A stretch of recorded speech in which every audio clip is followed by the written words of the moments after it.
So now I previously discussed that Laina has officially come out. She made a statement on Snapchat. Now I'm not going to read through her statement again because I did in my previous video, but I will link that at the top here if you guys have not checked that out. But now Nique is responding back to Laina. So Nique goes on to Snapchat and she states, lack of accountability is such an ugly trait. Y'all only care when it's on the internet and somebody's getting dragged, but nobody cared when I was calling over and over and couldn't even talk to my own child. No one cared when I was coming out of pocket for plane tickets, hotels, and everything else just to make sure my baby was good. Laina, you've always only cared about yourself and your kids. That's been the problem. As long as that man is good to you and your kids, you're happy. No matter what that means for anybody else. I brought it to the internet because that's the only time y'all actually pay attention.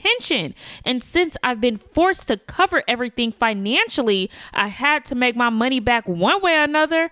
And if Laina isn't woman enough to hold her husband accountable, then I will.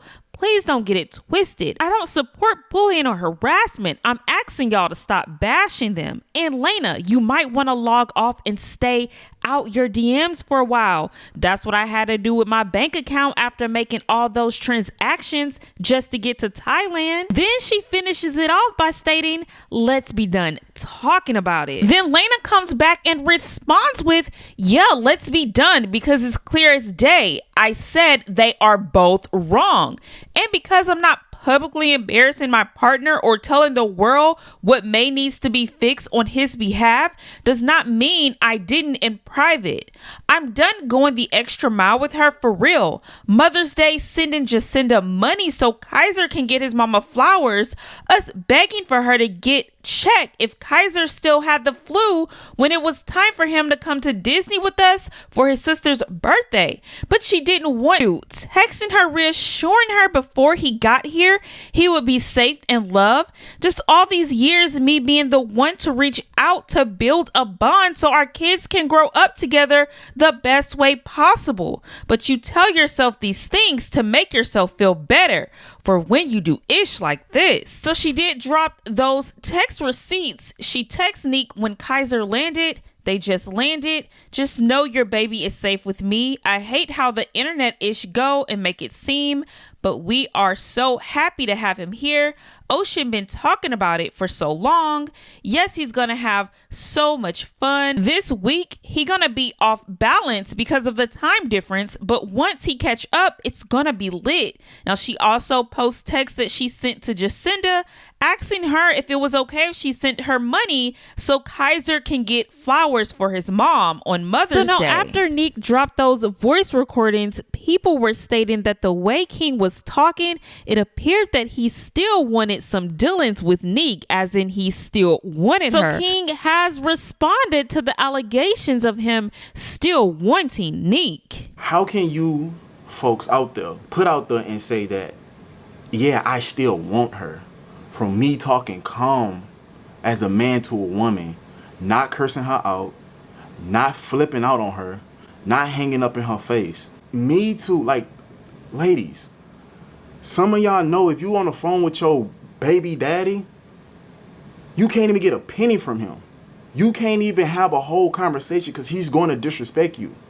He's going to curse you out, flip you, whatever the case may be. You probably can't even get a hold of him. Because I'm being transparent and communicating as an adult and saying like, hey, like, I have this going on, which you sent money for, that you know you aware of.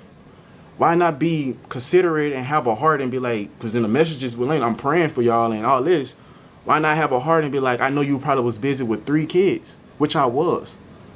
I'm in Malaysia, in a country that I don't know nothing about as much, traveling, getting them in a car, going to the hospital. I'm not eating, but I'm making sure they eating, making sure I'm trying to entertain them at the same time. How am I wrong for that? How am I the person that seemed like I want her?